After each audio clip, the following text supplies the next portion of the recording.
silakan duduk. Shalom.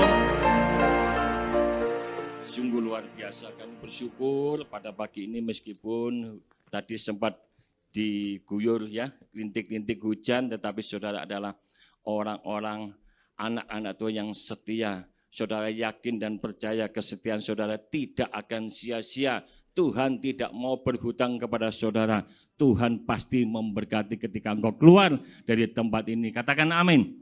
Terima kasih buat tim Pak Roni yang luar biasa. Ya, saya 2-3 kali ini melihat timnya Pak Roni. Saya terima kasih Pak Roni. Ya, saya selalu mata saya tertuju kepada Bapak yang suka nerompet ini ya. Koyo ejo apa ngedeni saudara ya. Tapi tak lihat hatinya tuh sabar ya. Sebab ngedeni apa? Ya nak niup ya mesti melilik-melilik ya, apalagi jenggotnya panjang. Tapi orangnya tuh luar biasa. Sabar ya Pak ya. Sabar apa pemarah Pak? Sabar luar biasa. Puji nama Tuhan.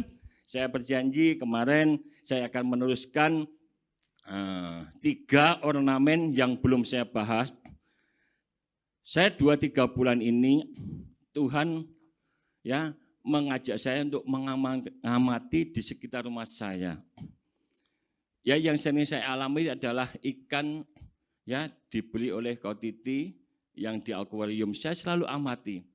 Saya lihat suatu ketika saya ingin tahu sih ikan saya itu kalau tidur bagaimana. Ternyata enggak pernah tidur. Saya tidur jam 1 pun masih gerak. Masih ngalor ngidul, cuat, tidak tahu kemana. Terus saya ke kolam juga, di kolam koi juga begitu, gak pernah tidur. Terus saya berpikir, wah luar biasa, ini baru ikan. Ikan diciptakan Tuhan melalui firman-Nya saja. Jadilah ikan di laut jadi. Jadilah matahari bulan bintang jadi. Hanya cuman sekejap kata oleh Allah kita jadi. Kita adalah manusia, bukan saja dihembuskan, tetapi sebelum dihembuskan roh Allah kepada ciptaannya, dia bentuk sendiri tangannya sesuai dengan mirip atau sesuai dengan gambaran Allah. Berarti saudara dan saya adalah spesial, makhluk spesial. Betul Pak? Betul? Katakan kanan kirimu, kamu makhluk spesial yang luar biasa. Ya, di dalam setiap ciptaan Tuhan itu mempunyai sebuah kelebihan. Kelebihan itu saudara pelajari luar biasa. Ya, ikan saja di akuarium mbok 1 tahun gak mati-mati. Ya, saya sebagai ciptaannya Tuhan nyemplung-blung gak iso obah saudara. Berarti kan lebih hebat dari ikan.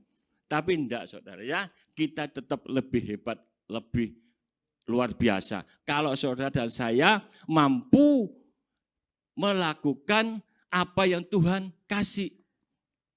Ada 5 ornamen penting di dalam setiap kehidupan manusia. Dia mempunyai kapasitas, punya power, punya potensi yang hebat. Ketika saudara dan saya mampu melakukan dan memanfaatkan 5 ornamen tadi. Yang pertama dulu mungkin 2 bulan yang lalu sudah saya bahas, yaitu tentang mata dan telinga. Ada 5 ornamen yaitu mata, telinga, otak atau pikiran, hati dan mulut. Ya, mata dan telinga ini sebuah lubang, sebuah pintu, sebuah sarana untuk membawa sesuatu yang diolah oleh pikiran. Ya, dikatakan pikiran itu, ada yang mengatakan pikiran adalah medan perang dan pertempuran. Betul. Ada juga yang mengatakan bahwa pikiran alat produksi. Ini betul. Ada juga yang mengatakan pikiran adalah pengolah data yang didapat dari mata dan telinga. Penglihatan dan pendengaran. Setelah melihat sesuatu dan mendengar sesuatu, baik itu positif ataupun negatif, akan diolah di namanya pikiran. Jadi pikiran adalah tempat medan pertempuran, tempat medan perang, tempat mengolah data, atau juga kalau saudara masih bingung, tak ibaratkan pikiran dan otak kita sebagai manusia, contohnya sebagai wajan. You know wajan? Tahu wajan ibu-ibu, kalau ngerti wajan ya kebacut. Betul tak? wajan ya. Kalau saudara ada sebuah pikiran, sebuah wajan, tahu-tahu ada kangkung datang atau bayam datang, ya toh, ada berambang bawang, yang dipikir saudara apa? Dijarno atau dimasak? Dimasak. Nah, pikiran juga begitu. Dapat dari informasi dari mata yang dilihat, informasi dan didengar dari telinga, maka diolah, dimasak oleh pikiran. Jadi, kehidupan manusia yang sangat penting, semuanya penting. 5 ornamen sangat penting. Ya, tapi yang paling penting, kalau saudara salah memasak, hasilnya fatal. Kalau kangkung tadi datang, berambang bawang datang, saudara salah masak, dikei uyah sekilo-kilo, sak kilo, jadi gibrat-gibrat apa enggak saudara? Betul toh? Ya. Jadi saudara, yang penting hari ini kuncinya saudara harus benar mengolah data, memasak apa yang saudara lihat dan saudara dengar. Dan nanti hasilnya masakan saudara, biasanya kalau masakan itu ditaruh selesai, ditaruh di piring atau di mangkok siap disantap. Betul apa betul? Nah, masakan yang ada di pikiran saudara dan saya itu akan disimpan di dalam hati. Dan suatu ketika kalau hatinya sudah mulek penuh, akan keluar sendirinya melalui mulut. Saudara tahu? Jadi ada 5 ornamen yang sangat penting yang saudara dan saya harus bisa memaksimalkan, dan potensi itu ketika saudara bisa mampu dan melakukan sesuai dengan firman Tuhan, hasilnya dahsyat saudara. Saudara tidak akan pernah gampang mengeluh, khawatir, takut dalam menghadapi hidup. Karena saudara sudah punya hampir 75%, saya pelajari ya, bahkan sampai 80% kalau saudara mau memaksimalkan potensi yang ada, itu hasilnya dahsyat. Ya, Bapak Ibu yang dikasihi Tuhan, ayo kita baca sebagai ayat emas supaya saudara tidak salah masak, tidak salah mengolah data. Apa yang saudara harus pikirkan di dalam otak dan pikiran saudara dan saya. Ayo baca sama-sama loh ya, yang keras supaya saudara bisa mendengar dan timbul iman. Iman timbul dari pendengaran akan firman Tuhan. Filipi 4 ayat 8. Filipi 4 ayat 8. Jadi akhirnya saudara dan saya, semua yang benar, semua yang mulia, semua yang adil, semua yang suci, semua yang manis, semua yang sedap didengar, semua yang disebut kebajikan dan patut dipuji, pikirkanlah semuanya itu. Katakan amin. Jelas di sini ayatnya semua bukan sebagian. Ya, kalau saudara pelajari itu semua tuntaskan. Ya, jangan hanya setengah-setengah. Firman Tuhan berkata, kalau saudara melakukan setengah-setengah akan diapa-no saudara? Dimuntahkan. Ya, ditokno meneh saudara. Wis dilek tapi ditokno meneh. Jadi hari ini belajar untuk melakukan semuanya. Ya, dikatakan itu semua yang baik, semua yang sedap didengar. Ya, semua yang baik dilihat, itu saudara pikirkanlah. Jadi artinya kalau yang tidak baik berarti saudara buang atau disimpan? Dibuang saudara. Ya, setelah saudara tahu semuanya, saudara olah di pikiran, saudara produksi, maka akan disimpan di hati saudara. Ada apa di hati saudara dan saya? Ayo baca sama-sama di dalam Markus 7 ayat 21 sampai 23. Ya, Matius 7 ayat 21 sampai 23. Dikatakan di sini, sebab dari dalam, dari hati orang timbul segala pikiran jahat.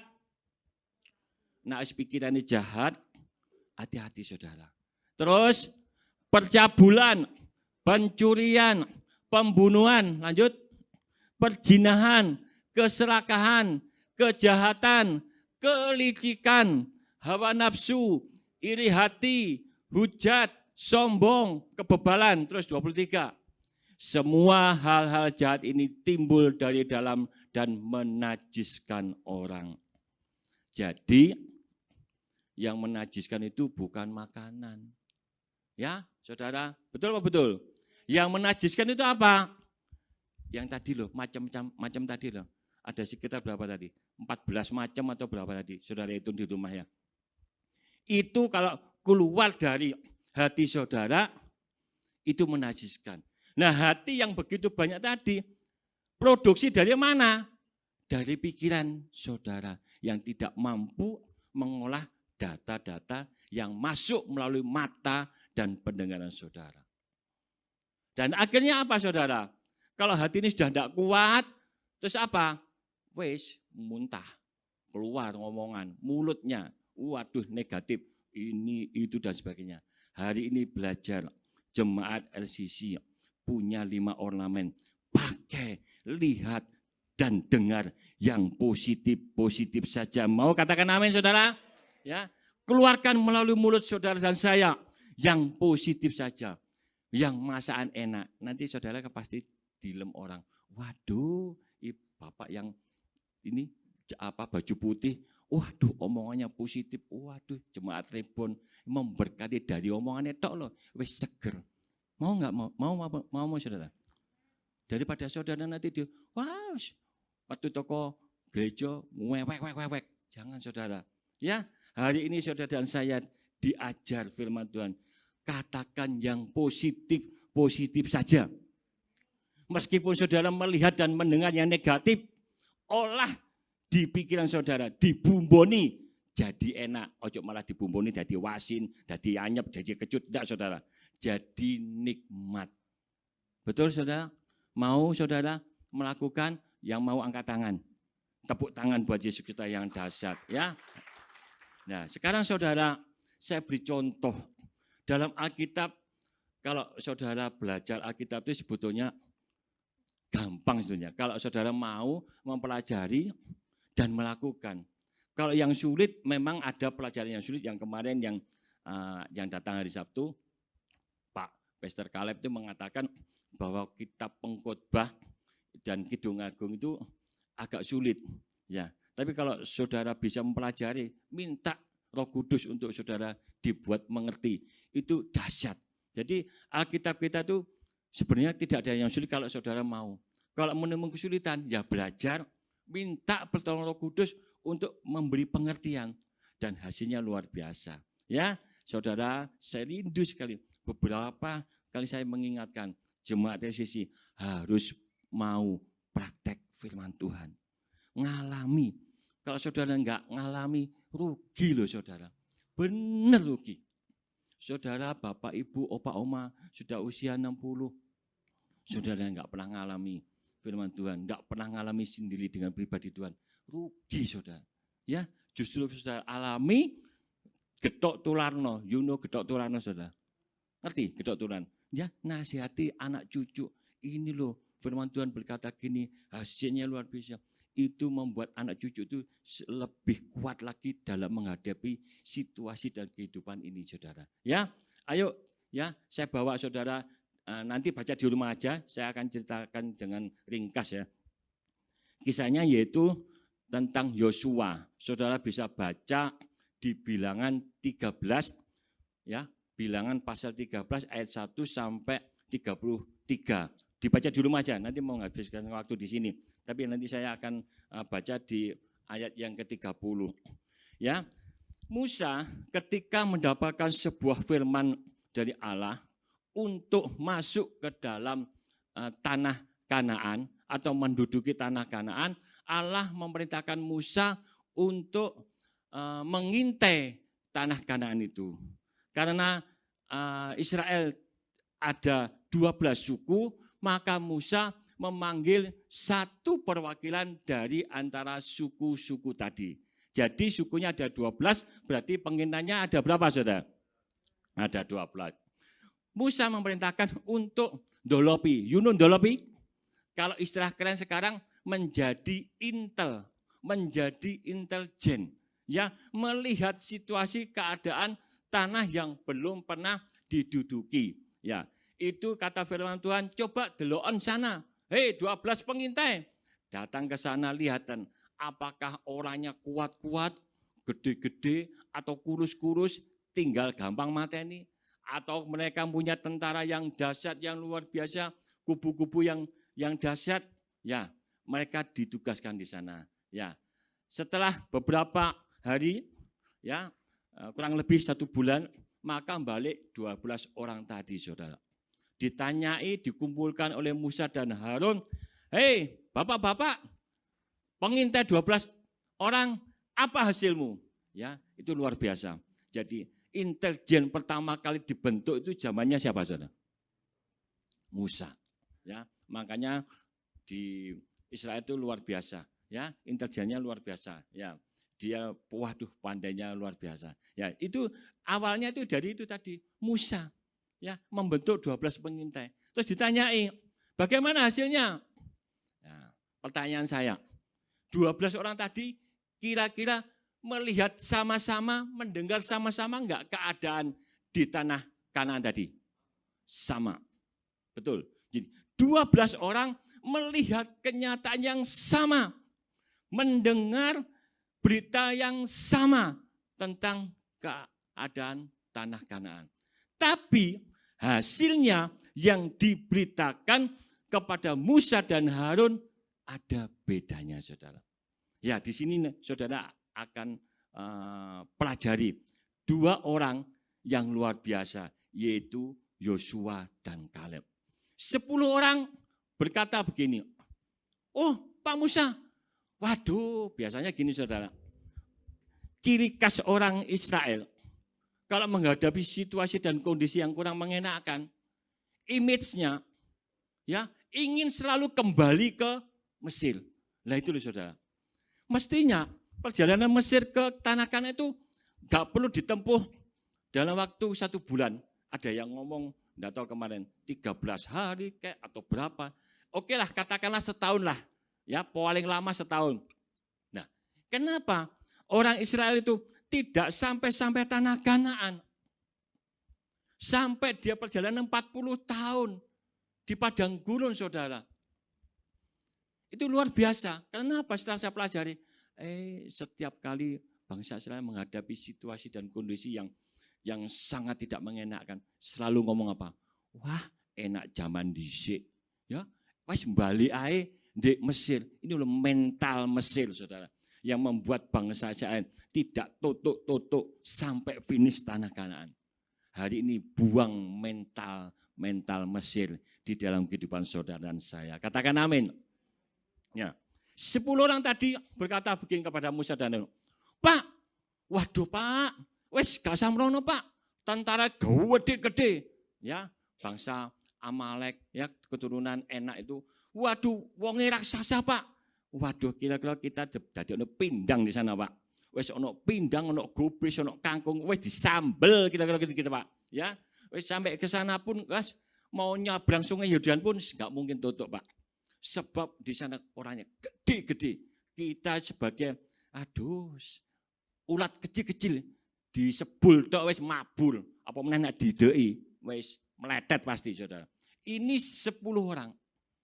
Nah, pertanyaan saya, apakah 2 orang tadi juga enggak melihat raksasa-raksasa yang gede-gede yang siap makan orang? Melihat, sama-sama melihat. Tapi apa yang dikatakan oleh Yosua dan Kaleb? Ayo kita baca sama-sama Bilangan 13 ayat 30, saudara. Bilangan 13 ayat 30. Kemudian Kaleb mencoba menenteramkan hati bangsa itu di hadapan Musa. Katanya, tidak, kita akan maju dan menduduki negeri itu sebab kita pasti akan mengalahkan. Ini saudara, yang luar biasa. Kaleb dan Yosua melihat di depan mata dan mendengar keadaan bangsa itu memang gede-gede. Demikian juga saudara, mungkin di situasi kondisi saudara hari ini, saudara difitnah, ya diomongi ini dan itu, ya wah ini ribon dan sebagainya, begini saudara, saudara tidak usah dengar. Katakan ya yang baik-baik saja, mau saudara? Ya, dikatakan di sini, memang melihat raksasa gede. Tapi Kaleb dan Yosua mengatakan, tidak usah takut, kita tetap maju, kita pasti menang. Sebab Yosua dan Kaleb tahu persis dia punya Allah yang dahsyat. Ya, demikian juga kita. Apapun yang saudara dengar dan lihat, saudara lihat kita punya Yesus yang dahsyat, yang sanggup membela saudara dan saya. Apapun yang dikatakan di luar sana. Amin saudara. Yesus menjadi pembela kita. Saudara tidak usah menghakimi. Menghakimi orang itu haknya Tuhan saudara. Mintakan ampun. Nah saudara, saya sama Bu Ita, kalau saya sudah mulai emosi saudara. Ya, wes diilin sama Bu Ita. Gak apa-apa, mintakan ampun. Diingatkan sama Bu Ita, ada ayat loh Pak, kalau Papa mintakan ampun kepada si A, si B yang notabene-nya ngelokno saya, itu bagaikan memberi bara yang api yang besar ya. Waduh, dahsyat saudara. Saudara tidur dengan nyenyak, dengan senyum, sana berurusan sendiri dengan Tuhan Yesus. Katakan amin. Ya. Siapapun itu saudara, ya apapun yang saudara alami. Serahkan Tuhan, ya itu pembalasannya, itu haknya Tuhan. Ya, dikatakan yang ayat yang ke-31, coba ditampilkan. Tetapi orang-orang yang pergi ke sana bersama-sama dengan dia berkata, ini yang 10 orang tadi. Ya, kita tidak dapat maju menyerang bangsa itu, karena mereka lebih kuat daripada kita. Lanjut, yang 32. Juga mereka menyampaikan kepada orang Israel kabar busuk. Ya ini saudara, kabar busuk. Tentang negeri yang diintai mereka. Jangan berkata negeri yang telah kami lalui untuk diintai adalah suatu negeri yang memakan penduduknya. Raksasa saudara. Ya. Dan semua orang yang kami lihat di sana adalah orang-orang yang tinggi-tinggi perawakannya. 33. Juga kami melihat di sana orang-orang raksasa, orang enak yang berasal dari orang-orang raksasa, dan kami lihat dari diri kami seperti belalang, dan demikian juga mereka terhadap kami. 10 orang melihat dirinya sendiri. 2 orang, Kaleb dan Yosua, melihat Allah yang dahsyat. Ya, beberapa ratusan kali. Mujizat demi mujizat dilakukan Allah di padang pasir. Air pahit jadi manis ya di Mara, sungai ya di sumur Mara itu. Air pahit ya, tongkat Musa dilempar menjadi manis. Ya, ada banyak mujizat demi mujizat. Tapi toh bangsa Israel mindsetnya ya, pikirannya dalam setiap menghadapi, dia selalu ingin balik ke Mesir.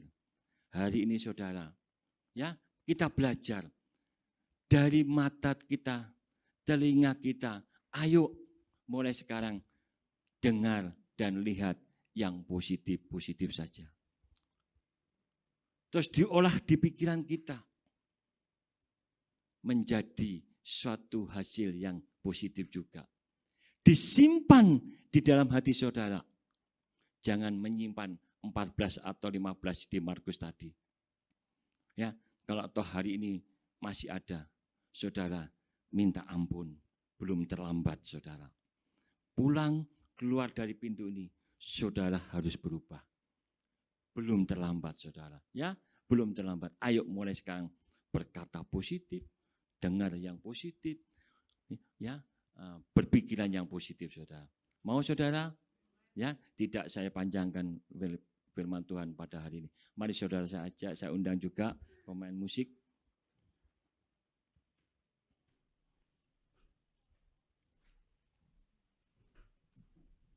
Kita nyanyikan lagu sebelum firman Tuhan tadi saudara. Ayo saudara. Saudara tidak usah malu-malu. Belajar. Saya juga banyak kekurangan. Ya, Bu Ita, anak-anak juga banyak kekurangan. Tapi mulai hari ini ayo belajar. Ya, saudara mampu melakukan 5 ornamen ini, potensinya saudara maksimalkan. Saya yakin dan percaya sepanjang tahun ini saudara akan kuat dalam menghadapi situasi dan kondisi apapun. Mari saudara, saya undang untuk berdiri, kita nyanyikan lagi. Dengan saya, Bu. Saudara yakin, saudara tidak mampu, tidak apa-apa. Datang kepada Yesus. Ada sepasang sayap yang akan dipasang di pundak saudara. Untuk bisa terbang, mampu melewati badai, angin topan sekeras apapun. Raja Wali itu senang saudara. Semakin keras Raja Wali diterpa oleh angin, dia semakin tertawa. Sebab apa? Dia semakin menggebakkan sayapnya. Dia semakin naik, semakin tinggi saudara. Hari ini mari saudara, jangan lewatkan 2 sayap yang akan diberi kepada saudara. Mari.